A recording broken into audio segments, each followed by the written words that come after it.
क्यों सुरक्षा की जरूरत पड़ गई? इनके साधुओं को, इनके कार्यकर्ता को, इनके मुख्यमंत्री को, इनके 4 गुना सुरक्षा बढ़ा दिया है। सुरक्षा इसलिए है, जवान इसलिए है कि इन्हीं की सुरक्षा करे, भारत की सुरक्षा ना करे, भारत के लोगों की सुरक्षा ना करे। आतंकवादी आते हैं, मार जाते हैं, लगातार मार रहे हैं, कहीं भी खतरा है कोई किसी को मार जाता है, पुलिस की कस्टडी में मार जाते हैं, सुप्रीम कोर्ट के कहने पर केस की रक्षा तो मार जाते हैं। इस तरह नहीं चला गई, भारत नहीं चाहिए हमें। नावत क्या है? एक वही तो है स्टेज पर डांस करने वाली, नाचने वाली। नहीं, वो एक हीरोइन है। नहीं, हीरोइन तो उनकी नजर में होगी, यहाँ तो देशद्रोही सी लगती है। बताओ क्या काम उसने कर दे जो हीरोइन है? सिवाय एक सुरक्षा, उसको क्या जरूरत है सुरक्षा की? कलाकार को कभी सुरक्षा चाहिए? कलाकार तो सबके दिल में होना चाहिए। किसके दिल में है वो? मोदी और अमित शाह, बीजेपी वाले के अलावा। तरह को चिट्ठी लिखी, कहा कि भाई बाय एयर भेजिए, लेकिन नहीं, ये कह दिया चुप रहिए। इसमें सब कुछ समझ में आती है सबको। बिल्कुल मैं जो जम्मू कश्मीर को समझता हूँ, आप ये मैं कोई भी जाए, एक चाकू नहीं लेके जा सकते। इतनी तगड़ी हमारी मिलिट्री, हमारी फौज, इतनी सुरक्षा है। सबको साइड कर दिया गया, गाड़ी भर के आती है और जवानों को उड़ा देता है, उनकी जान को। इतनी बड़े गवर्नर को एक सिपाही दे रखा है, और जबकि जो नकली बाबा है, नकली मंत्री है, नकली उप मुख्यमंत्रियों को 3 गुना सुरक्षा बढ़ा रखी है। प्रधानमंत्री की 4 गुना सुरक्षा हो गई है। खतरा तो इनको है, पर जेनवन जो सतपाल मलिक ने कहा खतरा उसको भी है। एक ड्रामा है सत्ता हथियाने का, हमारे जवानों को मरवाया गया है, हत्या हुई है। नमस्कार, मैं हूं तनु और आप देख रहे हैं नेशन कीपर। राहुल गांधी जी की सदस्यता चली जाती है, ईडी अरविंद केजरीवाल को बुलाती है, अतीक की हत्या हो जाती है, और वहीं आप देखेंगे सत्यपाल मलिक जो कि उपराज्यपाल थे, उन्होंने जम्मू कश्मीर के, उन्होंने एक बहुत बड़ा खुलासा किया है। पुलवामा हमला हुआ और उस हमले के 4 साल बाद सत्यपाल मलिक करण थापर को एक इंटरव्यू देते हैं। उस इंटरव्यू के बाद ये मामला पूरा तूल पकड़ लेता है। रवीश कुमार उनका इंटरव्यू लेने पहुंचते हैं और उस इंटरव्यू में कई और भी खुलासे सत्यपाल मलिक करती हैं, पर इसमें कई सवाल खड़े हो जाते हैं। क्या जब उपराज्यपाल थे जम्मू कश्मीर के सत्यपाल मलिक, तब उन्होंने इस बात का खुलासा क्यों नहीं किया? उस वक्त उनको अपना पद जाने का डर था। ये बहुत बड़ा सवाल यहाँ पर है। सर, हमारे साथ जगदीश शर्मा जी है कांग्रेस पार्टी से, मैं उनसे जानने की कोशिश करती हूँ। सत्यपाल मलिक जी ने खुलासा किया और कहा कि प्रधानमंत्री नरेंद्र मोदी जी ने पुलवामा हमले के बाद उन्हें चुप रहने को कहा, तो इस बात का कोई तथ्य नहीं है, इस बात का कोई प्रूफ नहीं है, तो कैसे इस बात को मान लिया जाए? बस सत्यपाल मलिक गवर्नर तो थे, तो प्रूफ है। और वो शुरू से इस तरह की किसानों की आवाज़ उन्होंने उठाई थी कि किसानों के साथ अत्याचार हो रहा हो, किसान के बेटे हैं, और गवर्नर थे, भारतीय जनता पार्टी के गवर्नर थे। अगर इसको हम कांग्रेसी कुछ बोलते हैं, हम तो शुरू से बोल रहे हैं पुलवामा एक ड्रामा है, सत्ता हथियाने का, हमारे जवानों को मरवाया गया है, हत्या हुई है। पहले दिन से पूरा देश इस बात को समझ रहा है, पर उनके बोलने से इस बात पर स्टंप मोहर लग जाती है। और ना तो उनकी कोई गोदी मीडिया वाले कहेंगे जिनको हम मोदी के समर्थक, जितने मीडिया वाले, कोई सवाल नहीं पूछ रहा है। सोशल मीडिया में बिल्कुल लहर है, हर आदमी सवाल को उठा रहा है। प्रधानमंत्री चुप है, पूरी सरकार चुप है, अजीत डोभाल चुप है, सबका नाम लिया उन्होंने। रिश्वत कैसे देने की बात हुई, सब चीज़ एक एक चीज़ का खुल के खुलासा करा। मैं तो बधाई देता हूँ ऐसे आदमी को कि अभी भारत माँ के ऐसे बेटे हैं जो सच के लिए अभी अपनी कुर्सी छोड़ सकते हैं, अपने प्राण त्याग सकते हैं। खतरा उनकी जान को। इतनी बड़े गवर्नर को एक सिपाही दे रखा है, और जबकि जो नकली बाबा है, नकली मंत्री है, नकली उप मुख्यमंत्रियों को 3 गुना सुरक्षा बढ़ा रखी है। प्रधानमंत्री की 4 गुना सुरक्षा हो गई है। खतरा तो इनको है, पर जेनवन जो सतपाल मलिक ने कहा खतरा उसको भी है। देखिए, बहुत अच्छी बात इन्होंने कही कि जो मेन स्ट्रीम मीडिया है, अतीक के पीछे पूरे दिन कैमरा लेके वो लोग घूमते थे, लेकिन जहां सत्यपाल मलिक का बयान आया है उस मामले पर चर्चा नहीं हो रही। सवाल अभी भी वहीं आकर खड़ा है कि अतीक अहमद की हत्या क्यों हुई और किसने की, इस पर सवालिया निशान खड़े हो रहे हैं। वहीं दूसरी ओर अरविंद केजरीवाल को ईडी ले गई, सीबीआई ले गई, इस पर सवाल चल रहे हैं। सर, सवाल ये भी है कि कह रहे हैं कि आरडीएक्स कैसे आया था, और जब जवान निकलते हैं तो पूरी प्रोटेक्शन होती है, उस वक्त वो प्रोटेक्शन भी नहीं थी। तो आप ये मानते हैं कि होम मिनिस्ट्री की चूक थी उस वक्त? एक एक बात सतपाल मलिक जी ने बताई कि गृह मंत्रालय को चिट्ठी लिखी, कहा कि भाई बाय एयर भेजिए, लेकिन नहीं, ये कह दिया चुप रहिए। इसमें सब कुछ समझ में आती है सबको। बिल्कुल मैं जो जम्मू कश्मीर को समझता हूँ, आप ये मैं कोई भी जाए, एक चाकू नहीं लेके जा सकते। इतनी तगड़ी हमारी मिलिट्री, हमारी फौज, इतनी सुरक्षा है। सबको साइड कर दिया गया, गाड़ी भर के आती है और जवानों को उड़ा देती है। ये सरेआम हत्या है। और फिर एक दिखावा करा जाता है कि हमने बदला ले लिया। उधर दूसरे पहाड़ पर कुछ बम बुम फेंक के पेड़ उड़ तोड़ कर कहते हैं कि बदला ले लिया। इतने लोग मारे गए हमारे देश के। जब गृह मंत्री थे राजनाथ सिंह, कहते इतने वहाँ लाशें पड़ी हैं, इतने मोबाइल पड़े हैं। बीबीसी लंदन ने इनकी पोल खोल के इनके मुंह पे चपाट सा रख दिया है कि आप झूठ बोल रहे हैं। बीबीसी लंदन के पीछे पड़ गए। ये तो जो सच बोलेगा उसके पीछे पड़ जाएंगे। और मैं समझता हूँ कैसा भारत बना रहे हैं भाई। राजनीतिक करिए, हम बीजेपी के विरोध में नहीं है, हम झूठ के खिलाफ तो खड़े होंगे। हम विपक्ष के नाते, राहुल गांधी कहता रहा अडानी से रिश्ते बताइए, चौकीदार चोर है, और कहता ही रहा, उसका घर छीन लिया, उसकी मेंबर्स पार्लियामेंट की सदस्यता छीन ली, लेकिन वो डरा नहीं। ऐसे भारत माँ के बेटे इस देश के लिए बहुत जरूरी है। लेकिन अगर एयरक्राफ्ट दे दिया जाता मान लीजिए, तो आप मानते हैं कि ये हमला नहीं हो पाता? क्योंकि जिस तरीके से उन्हें सड़कों से जाने को कहा गया कि आप सड़कों से निकल सकते हैं, तो ये ऊपर से ऑर्डर्स होंगे तभी वो लोग वहाँ से निकले थे, तो बहुत बड़ी चूक है ये। इस पर क्या सज़ा होनी चाहिए, आप मानते हैं? ये षड्यंत्र है, सरकार इंक्वायरी नहीं करेगी। इंक्वायरी हम करेंगे, सत्ता में आएंगे हम, आज नहीं तो कल आएंगे। और राहुल गांधी छोड़ने वाला नहीं है, इसकी भी इंक्वायरी करेंगे, किस किस का हाथ है। सत्ता में आएगी तो पूरी इंक्वायरी करनी पड़ेगी, हमारी मजबूरी है। उन जवान के परिवार वालों को जवाब तो देना है, जो रो भी नहीं पा रहे हैं, कह भी नहीं पा रहे हैं। बच्चे इसलिए थोड़ी फौज में भेजे जाते हैं कि आप जाके आतंकवादी से मरवा दो, सरकार राजनीति में मरवा दो। बच्चे इसलिए फौज में भेजे जाते हैं कि देश का नाम बढ़ाएंगे, गौरव, अपने आतंकवादियों से टक्कर लेंगे, दुश्मन को के दांत खट्टे करेंगे। यहाँ तो सोते नहाते खाते पीते जवान मारे जा रहे हैं। तो ये कोई इसलिए भर्ती थोड़ी होते, बोल नहीं सकते हैं।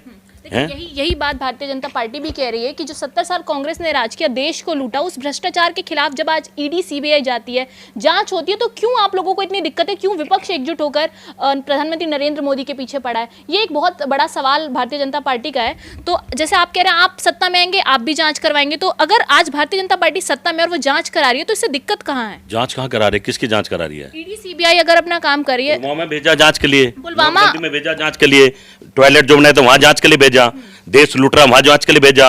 सतपाल मलिक के भेज सकते हैं, राहुल गांधी के भेज सकते हैं, केजरीवाल के भेज सकते हैं, जो उनके खिलाफ बोला सबके यहाँ जा सकते हैं। पर अडानी के हाथ तक क्यों नहीं जांच हुई?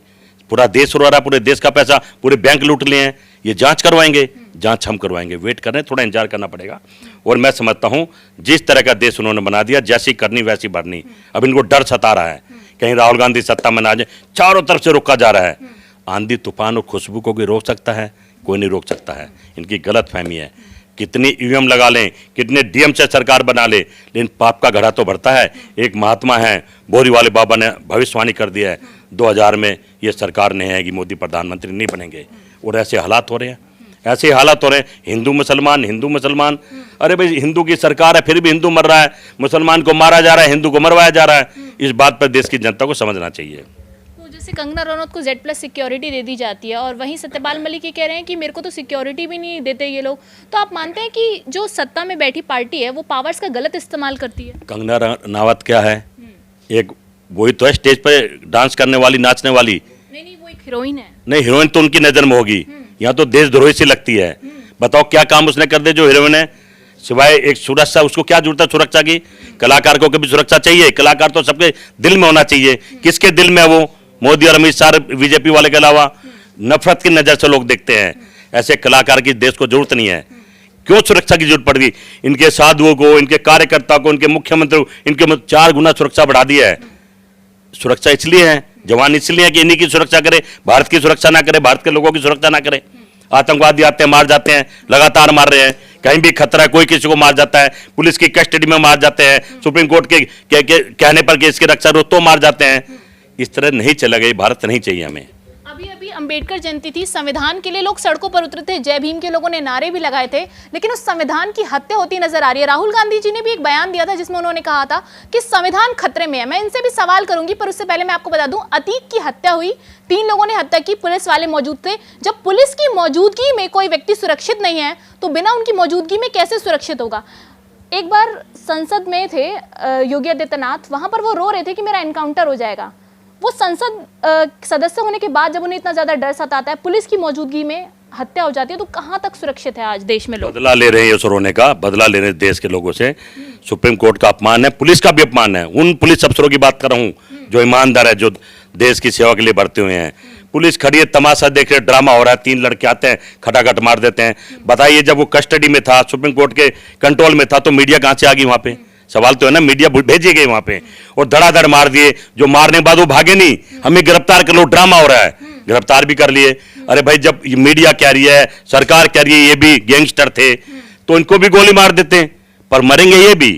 इनकी भी हत्या होने वाले, थोड़ा समय का इंतजार करें, मरना इनको भी है, क्योंकि ये पोल ना खोल दे कहीं ना कहीं ये लोग कहते हैं कि गैंगस्टर खत्म हो गया है, गुंडा राज नहीं रहा है, तो मेरी तो एक प्रार्थना है योगी जी से, मोदी जी से, अमित शाह जी से, आप फिर सुरक्षा हटा दीजिए और पैदल घूमना शुरू कर दिया आप जनता, क्योंकि राम राज आ गया है, राम मंदिर बन गया है, इधर अब गैंगस्टर खत्म हो गया, आतंकवाद खत्म हो गया है, तो आप चलिए आम जनता के बीच में पैदल, आपको पता लग जाएगा आपने कैसा भारत बना दिया है। पर जिन्होंने हत्या की थी वो एक मीडिया कर्मी के भेष में थे, तो आपको लगता है कि कैसे पहचाना जाए कि पुलिस भी वहाँ क्या करती, वो कैसे पहचानती कि ये मीडिया कर्मी असली हैं नकली हैं, कैसे पता लगता? सवाल ये है कि मीडिया वहां पहुंची कैसे। सुप्रीम कोर्ट की निगरानी में, पुलिस की कस्टडी में हमने तो पहली बार देखा कि कोई इंटरव्यू दे रहा है। मीडिया वहां पहुंची कैसे, किसने पहुंचाई, सवाल ये है। ना मीडिया वहां पहुंचती ना ही हत्या होती, ये तो षड्यंत्र था। भाई क्या रहा था, मैं मेरी हत्या होने वाली है, मुझे बचा लो, यूपी की जमीन पे नहीं जाना है। भाई पुलिस ना करके अब की करवा दी है। अब जो कह रहे हैं हम, अभी आप कहेंगे कि वो सस्पेंड कर दिए हैं, 6 महीने बाद वो फिर बहाल हो जाएंगे, प्रमोशन भी मिल जाएगी। जिस जज ने राहुल गांधी को सजा दी है वो अब सेशन जज का बन गया, फिर वो कुछ दिन हाई कोर्ट का जज बन जाएगा। ये सब इसी धरती पर हो रहा है, सबके सामने हो रहा है। देश के लोग मूर्ख नहीं है, मैं समझता हूँ। मूर्ख बनाना बंद करो, जैसा करोगे वैसा भरोगे। ये कृष्ण भगवान कह गए हैं, कर्मों का फल यही मिलना है, इस बात को समझ लेना चाहिए। देखिए केजरीवाल जी को भी अभी बुलाया था शराब घोटाले के मामले में, तो आम आदमी पार्टी ने प्रोटेस्ट भी काफ़ी किया, तो लगता है आपको कि वाकई इस घोटाले में केजरीवाल जी का हाथ है? देखिए ये सब नीतीश जी, केजरीवाल जी, खड़गे साहब जब इकट्ठे हो रहे थे ना, इसके मतलब इनके खिलाफ लामबंद हो रहे थे कि इकट्ठा होकर लड़ो, अन्याय को हराना है। मैंने उसी दिन ट्वीट कर दिया था, गलत फहमी के शिकार हैं। आपकी लड़ाई नेता से नहीं है, आपकी लड़ाई बहुत बड़े माफिया ग्रुप से है। और आपको उसी दिन, अगले दिन ईडी का नोटिस आगा, सीबीआई का केजरीवाल को, और धीरे धीरे सबको जलाइए। लालू का बेटा चाहे केजरीवाल, चुनाव से पहले सबको जेल में डाल देंगे। इनको पता है, इनको खतरा है। अब ये किसी भी तरह से 2024 जीतने की कोशिश करेंगे, पर मैं दावे से कहता हूँ ये नहीं जीत पाएंगे। कई साल सत्ता में रहने के बाद अब आप लोग मुख्य विपक्षी पार्टी बन गए, लेकिन अब केजरीवाल उस मुख्य विपक्षी पार्टी यानी कि आम आदमी पार्टी उस मुख्य विपक्षी पार्टी के तौर पर उभर कर आती है, और शायद जनता के बीच में परसेप्शन धीरे धीरे बनता जा रहा है कि कांग्रेस पार्टी अब कुछ नहीं कर सकती, नरेंद्र मोदी को टक्कर नहीं दे सकती, जो मोदी विरोधी हैं, अब जो करेंगे वो केजरीवाल करेंगे। तो आपको लग रहा है कि वाकई केजरीवाल टक्कर देंगे मोदी जी? देखिए, दो बात का मैं आपका जवाब दूं जो आपने सवाल करे। एक तो आपने कहा भारत ने कांग्रेस ने राज करा, भारत पर राज नहीं करी, सेवा करी। आज से 100 साल 70 साल पहले का भारत देख लीजिए, सुई नहीं बनती थी। ये 8 साल में नहीं बना के परमाणु, इतने बड़े बड़े जहाज, इतने बड़े हॉस्पिटल, इतने बड़े बड़े रोड आज एक दिन में नहीं बने हैं। ये मनमोहन सिंह की भी मेहनत है जिनको आगे बढ़ा रहे हैं। सत्ता में थे आप तो काम तो आपका करता है। राज नहीं करा, हमने सेवा करी। हमने 5 स्टार ऑफिस नहीं बनाया, हमारे आज के ऑफिस भी टूटे फूटे हैं। हमने देश की जनता के बारे में सोचा, बड़े बड़े एम्स, बंदरगाह, एयरपोर्ट बनाए हमने, हम काम में लगे रहे। और ये लोग 9 साल में कहना चाह रहे हैं भारत हमने बनाया है, भारत अभी बना है। इनके 5 स्टार ऑफिस अभी बने हैं, इनके घर, इनके पैसा वो 8 साल में बना है, इनके लोग अभी बने हैं। भारत तो हमने जिस दिन आज़ाद हुआ था जब इसे बनाना शुरू कर दिया था, हमने राजनीति सेवा करी है। अडानी के मुद्दे पर आप लोगों ने बहुत सवाल उठाए, लेकिन अभी भी उस पर कोई कार्रवाई होती नजर नहीं आ रही है, तो कब तक यही मुद्दा चलने वाला है? क्योंकि 2024 भी पास आ रहा है, क्या मुद्दे रहने वाले हैं इस वर्ष चुनाव की? देखिए, अडानी तो एक मोहरा है, सारा पैसा राजा बाबू का है। राजा बाबू ने बैंकों से दिलाया, लोगों से दिलाया, सारे काम दिलाए। भारत का पैसा नोटबंदी करे सारा लूट के राजा बाबू दे दे। राजा बाबू ने विदेशों में बड़े बड़े महल खरीद रहे हैं, फैक्ट्रियां खरीद ली हैं, रोड खरीद लिए हैं, कंपनियां खरीद ली हैं। इनकी तैयारी है। आपने कहा था, राजा बाबू ने कहा था झोला उठा के चल देंगे। ये जब भारत नजर आएंगे तो रात रात झोला उठा के चले भी जाएंगे। जैसे माल्या को नहीं ला सके, मोदियों को नहीं ला सके, नीरव मोदी, जितने भी लोग भगोड़े हैं, तो ये भी वहां शामिल हो जाएंगे। राहुल गांधी लड़ते रहेंगे लाने के लिए, पर कोशिश करें इनको लाएंगे जरूर। भारत का पैसे को भारत में वापस लाएंगे, हम भारत बनाने वाले। कांग्रेस की अगर सरकार बनती है तो भ्रष्टाचार के खिलाफ कार्रवाई होगी, सारा पैसा वापस लाया जाएगा। 100% हमारी नेता प्रियंका गांधी जी और राहुल गांधी जी की सोच यही है। भारत का पैसा जो विदेशों में चला गया है उसको वापस भारत में लाके अपनी जनता के बीच में उनके विकास के लिए लगाया जाएगा। देखिए, सत्यपाल मलिक ने जब करण थापर को इंटरव्यू दिया तो उस इंटरव्यू के दौरान कई बात सामने आई कि पुलवामा हमले को लगभग 4 साल हो चुके हैं और 4 साल बाद सत्यपाल मलिक उस पर अपना बयान दे रहे हैं। हालांकि वो उस वक्त देते तो शायद न्यायिक कार्रवाई में जल्दी होती, लेकिन 4 साल बीतने के बाद भी वो यदि बता रहे हैं तो इस पर भी सवाल खड़े हो जाते हैं। लेकिन सवाल ये भी है कि जिस तरीके से अडानी के मुद्दे पर नरेंद्र मोदी अपना बयान नहीं दे रहे हैं, क्या इस मुद्दे पर भी नरेंद्र मोदी कोई बयान नहीं देंगे? ये सबसे बड़ा सवाल आज है। तो ऐसी वीडियो बने रही मेरे साथ, मैं तनु, नेशन कीपर से।